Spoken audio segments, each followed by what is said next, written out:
back. Welcome back, bro. Back. Yeah, Yeah. so so do you want to do the opening remarks this time, please? Yeah. Good afternoon, everybody. Football fans, hopefully. Welcome along. Hopefully, we'll say one or two things of interest to pique your interest, as I say. I'm Trevor Gear, and I call him Cuz. And I'm Emmy Hikins, and I call him bruv. And we've got our a good friend here, Jerome. Do you want to introduce yourself, Jerome? Hi, Yeah, I'm Jerome by name. yeah, Yeah, just yeah. yeah, good to have you. Good to have you, bro. Gary Lineker. So Gary Lineker Yeah. is his term at the BBC presenting Match of the Day is coming to an end. And I watched it was a small clip, it was an excerpt of an interview that he granted one of the BBC correspondents, reporters or whatever. And they seem to be well, this guy seemed to have mentioned something, a political statement that he made some years back. And according to him, he only responded to something somebody posted on Twitter, now called X, and that he thinks that might have influenced the BBC's decision to cut short his, contract or whatever, working. Maybe his contract came to an end, but he said that must have been one of the factors that is influenced the BBC otherwise. So, are we saying that if you're a sports presenter, you can't have an opinion? Is that what we're saying? Yeah. I mean, it's an interesting question, isn't it? Because the BBC is supposedly an impartial, politically impartial organisation. Now, whether that's really the case, I think there probably are cases where a lot of people would disagree with that. They would seem to veer much more to the left than to the right. But they are supposedly guardians of impartiality. Now, Gary Lineker, as I understand it, has never been technically employed by the BBC. He's a Right. freelance. So, in that sense, you could argue he's not necessarily subject to those impartiality rules. But Right. I think many would argue, politically or otherwise, across the spectrum, he does make his own left of centre views very clear. As you say, maybe he's entitled to state his opinion. But I think the thinking has been what he does do as host of Match of the Day. Most football people would probably agree, as I certainly believe, he does an excellent job. He is second to no one really on sharing the Match of the Day Yeah.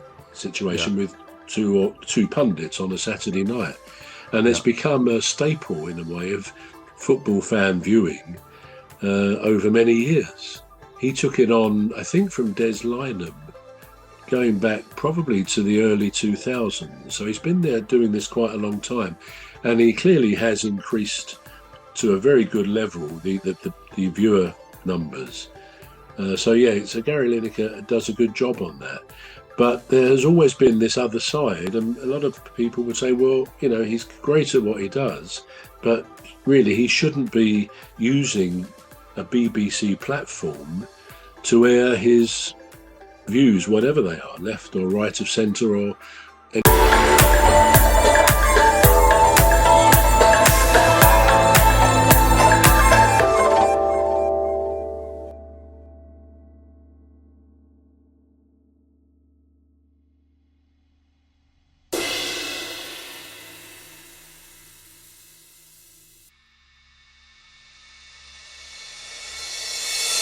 Or anything else.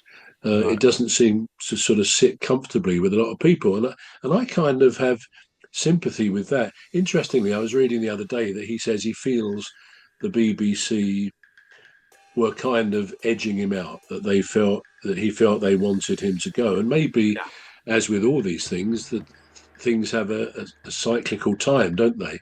Maybe the BBC felt that he's had a great run at it, and now they want to freshen it up in one way or another, which may be a fool's paradise, because one or two other programs, things like Question of Sport, for example, which they've fundamentally changed from Sue Barker, etc., they tend to lose a lot of viewers. And I think the same has happened to other programs. So freshening up is one thing. Sometimes a program needs that, but you could argue in the case of Match of the Day, which I believe still has a greater viewing number situation than Sunday afternoon Sky live league matches, or some of them. So it's a massive viewer situation for Match of the Day. So freshening up may not quite be the best way. But they feel they want a new person, and I think he felt edged out, probably a bit disappointed from what I had read in his interview. But there we are. And I think, to come back to your point, I think there is something in the fact the BBC got tired of the regular criticism they got from various sources, that they were allowing a very left-wing man to air his views publicly on their platform, which is supposedly an impartial platform. So I think there's probably something in that. But hey, he's had a good run, a good innings, to use another sporting metaphor, if you like. And I think he'll still be there or thereabouts. He does podcasts, which apparently attracts, is it 12 million people? I mean, he does a number of them, and he probably running a very close second to our one here. Well, there you go. I love that. I love that really well-placed product placement. Jerome, what do you think of Gary Lineker, the BBC, leaving the BBC? Okay. When I heard the news, I looked at it from different perspectives. Okay. First thing, I heard he's been there for about 25 seasons, which is quite a long time. Right. Good. But as you know, being there and at the BBC for that long time, lots of people would perceive him as an influencer. So whatever he says online matters a lot. Right. Yeah, right. And as Trevor said,